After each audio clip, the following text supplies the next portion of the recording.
everybody, Ryan here. I'm coming at you with the first video that I've actually done in like a month.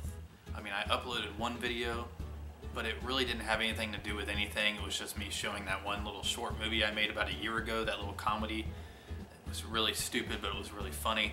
I uploaded that. That's all I've uploaded in a month. I've been going through a pretty hard time in the last month, just with some personal things. And so it's been kind of a struggle to get the urge to make a video. I've really wanted to make a bunch of videos, but I haven't been able to, just haven't had the inspiration to do it. So with that, I want to thank everyone who has sent me encouraging messages, encouraging words on Facebook with some of the stuff I've been dealing with. You know, you guys are awesome. You know who you are. I plan on doing a shout out video within the next few days.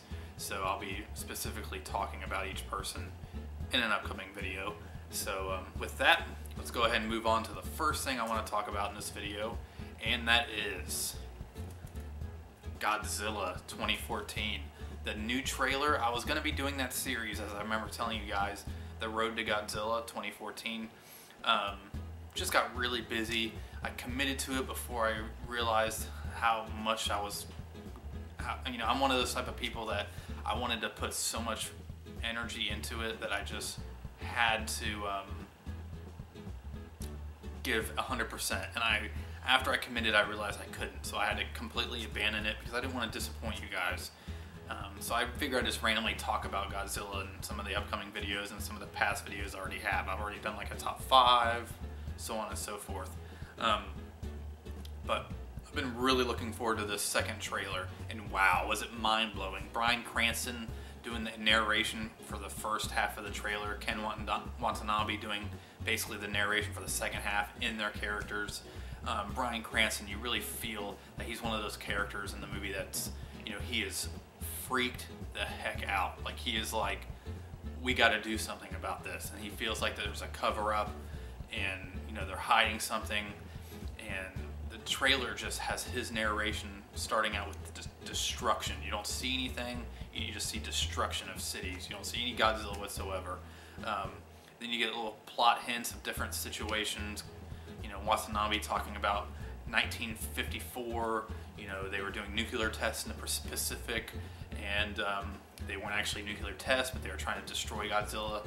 I like that. It's kind of like you could either take it two ways. The first thing is you could just write it off as it has nothing to do with the original series, and they were just using that to kind of like, you know, just a little tease to the fans, kind of like the Robin thing in The Dark Knight Rises. Just kind of throwing a little tease to the fans, or putting a little, you know, egg or Easter egg inside your basket, like just, you know, just giving you a little something where you can say, hey, that's kind of a reference to the original, without actually having a firm basis in the actual origin. So, but I don't look at it that way. I look at it as them saying that all the nuclear testing that everybody knows that was going on in the Pacific during that time period in real life, they're using that as, in my opinion, saying that the original Godzilla movies that came out in '54 and, you know, so on and so forth, all the weapons that they used in that film, or some of the things that were happening in that film, was actually Godzilla related. And if that makes sense, I just like how they kind of tie in real history with that. I think that was a brilliant idea. What's the director's name? I think Gareth Edward, or I don't want to get his name wrong, but I feel like he is really giving us what we want as Godzilla fans, that realism, taking it back, doing like a metaphor for, you know, the original film was kind of a metaphor about atomic bombs and how nuclear warfare, you know, causes like mayhem. Like Godzilla, he came from nuclear warfare. What I got from this trailer is the fact that you see these little images of these creatures getting energy from atomic weapons. Maybe this is another metaphor for the fact that all these countries nowadays have atomic weapons they do not use, and it's just dangerous that anybody has them. So might as well have it toward these creatures that, you know, have radiation, that, you know, they are suffered with radiation, and that's why they're the way they are. Maybe they're getting their energy from these nuclear weapons, and so it's kind of like a metaphor of just having these nuclear weapons is dangerous, and it just brings evil. You know, whoever has them, it just brings evil. And so, you know, it's not. I don't think it's. That might not even be the case, but that'd be pretty cool if they anchor it in some kind of international political metaphor, like the original film was. So I think that'd be pretty cool, and I just think the film looks fantastic. Some people have complained about the CGI. I think it looks great, but we got to remember the film has not finished wrapping yet. They're still working on CGI, and that's why it was the second trailer. They don't usually even finish the films until, you know, pretty much before the films are released, you know, for the first time. But I know I will be at IMAX seeing it opening night. I'm excited. So I'm gonna go ahead and move on from that and go on to the next thing. I'm gonna pull up my handy dandy Criterion tote bag that I have some of the stuff I'll be talking about in this video in, and let's go ahead and move on to the next segment of this video. I'm gonna start doing these videos a little bit differently. Some of these general videos, I'm just gonna do many things in them and just divide them and by topic. I've gotten a lot of movies lately. I can't even pick which ones I've gotten and to show in an update. So I'm just going to do an overview collection video just to kind of update my collection by showing you guys. I've never done that before. I'm going to do it in the next few days, so expect that. But there's a few things that I want to talk about. I got these sent to me by Mill Creek, and these are fantastic releases. The first one I want to talk about is The Married with Children, Season 1 and 2, released by Mill Creek. Awesome set. The reason why I love this set is because I've owned this series previously, and they did not have the original theme song, you know, the Love and Marriage by Frank Sinatra. This one has the theme song in all the episodes, season 1 and 2. Hopefully they release the rest of the series in the same style, but the only complaints I could ever have about this is the fact that the picture quality does not look great, but then again, it looks like how it did when it's shown on TV, pretty much. I mean, they haven't really restored the picture, and that's just because of the film elements that they used to film it. Maybe one day they'll restore it to high def. Hopefully so, because this is a brilliant TV show. It's 3-disc, and they're in one little spindle like that, which I'm fine with. I mean, I'm not gonna gripe about that. I mean, it's cheap. This is a cheap buy. Go to millcreek.com, go to amazon.com, buy this if you're a fan of the show. The second one I want to talk about is the Gotham City Chronicles, and this features the 1943 Batman serial, and it also features the 1949 Batman and Robin serial. These were the first live-action Batman incarnations ever, and they're really cool. The picture quality is not good because the film was really not preserved well over time, but it's really fun seeing Batman on his original adventures as a detective, and it's really cool. I highly suggest anybody who's a fan of Batman get it. I've wanted this for a while, since my buddy Luke Ryan did his Batathon. You know, about a year and a half ago, he reviewed everything that has to do with Batman, and I've been really wanting this. So I was glad that Mill Creek released it, sent me a copy to review for you guys, and I am happy that I finally have this in my collection. I'm going to go ahead and add it to my Batman sections, so to speak. And the last one I want to talk about is The Tick, the entire series. This one did not last long. It's not really the best show in the world. I could see why it was canceled.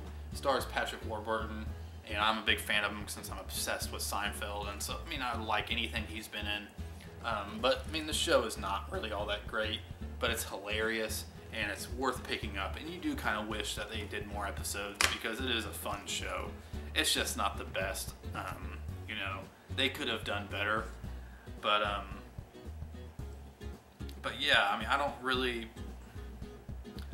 have anything against this show. I could just see why it was canceled, and it's somewhat disappointing, because, like, I watch it, and I'm like, man, it's really funny, and I just want to keep watching it, but this is the complete series, and it's 3 hours and 21 minutes long.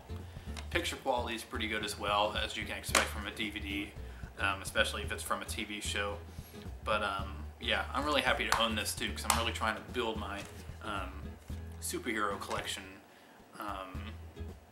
pretty big compared to, you know, my comics, my superhero movies, and so anything is welcome to my collection, and I did enjoy it. So, the Tick. Alright, now for a comic review. There's a lot of these that go on, so I'm only going to ever review comics that I think stick out to me, or ones that I really want to talk about because I thought they were really cool. I did a Facebook review and an Instagram review of this, and I just feel like I had to share this on YouTube. And that is, and since I've been kind of out of commission for the last month, I have not been to the comic book store in a few weeks, so I don't even know if they've released the next issue. But this is George Romero's Empire of the Dead #1. And basically this just takes place in, hold on one second, in New York, in the Empire State, you know, the Manhattan Lower East Side. And it's just, I don't want to give away any spoilers. I do want to mention one thing, is that it has a huge, what would they say? Basically, in a way, you could think of this as a direct sequel to Night of the Living Dead. There's a direct reference to everything that happens in Night of the Living Dead, and it is pretty brilliant. I love it. And I'll just go ahead and show you really quick. Yeah, like it shows some of the things that happened in Night of the Living Dead right there, and it elaborates on it in certain situations with those characters and what happened, blah blah blah. And it's such an awesome read. I really like it, you know, because George Romero's done some pretty bad movies recently, in my opinion, like zombie movies. Nowhere near as good as in my opinion, the 3 original Dead movies that he did. But he still knows how to write great stuff if he wants to. And I think that, you know, he did write this. It isn't just George Romero's blah blah blah. I mean, it says it right there. Writer George Romero. So he wrote this, and I actually think it's pretty brilliant. I mean, I like it. So I'll definitely have to be I'm gonna pick up the rest in the series. I don't know how many there are gonna be, but and if you're under the age of 13, I do not suggest you read it, because it is not for kids. I'm just kidding. You could sneak it behind your parents' back, do whatever you need to do. But anyways. But yeah, that's it for this video. Oh, I forgot to tell you guys, I'm actually in the middle of filming a short film. If you guys follow me on Facebook, you will know that I'm filming a short film. It's probably going to be about 15 minutes long. It's a very personal project for me. It's different than what I've ever done. I've only ever done comedy or horror shorts. This is actually a very serious drama. And if you want to know more information about this, I'm not giving away a bunch of it on YouTube until I start having like a trailer and maybe some promo pictures of it. But yeah, if you want to know more and see more about it, I am constantly posting stuff about it on my Facebook page. So the link is below to my Facebook fan page, so check that out. And yeah. And also, there is a new Facebook fan page of mine that me and my buddy Luke Ryan have together. And it's called Luke and Ryan's Cinematic Obsessions. And me and him do reviews and stuff. We're really doing a lot of collaborative stuff on that fan page. So I'm going to leave the link to that below. Please be sure and go there and like it, because I'm going to be doing a contest in the near future. And that's going to be one of the requirements of the contest, is going to that page and liking it. And as well as liking my other Facebook page. I know some of you guys as well as requested me as a friend on Facebook. I don't really have a problem with you requesting me as a friend, but don't get your feelings hurt if I don't, you know, accept you, because I've accepted some of you guys because I know you and I've developed relationships with you. But I really try to keep certain things private. I still got to have Private Ryan. I'm saving Private Ryan, I guess you could say. And so, yeah, and so that's what the other 2 pages are for. And I don't really do a lot with my fan page anymore as much, since I do the thing with Luke's, Luke and Mai's, like, you know, fan page. But either way, you could catch me on Facebook and on Instagram. So look for me on Instagram as well. I think I got the link down below. If not, I'm sorry. I'll try to get the link down below. If not, it's under Ryan Chattaway or Ryan, whatever that bottom line is. Ryan, whatever it's called. The Cinephile. It's Ryan the Cinephile. So, but I'm sure you'll be able to find it. Sorry for that embarrassing explanation of what my Instagram name is. It was really awkward for me. But anyways, guys, thank you for watching. Thank you for subscribing. And remember, there is 3 ways of doing things: the right way, the wrong way, and the Chattaway. See ya.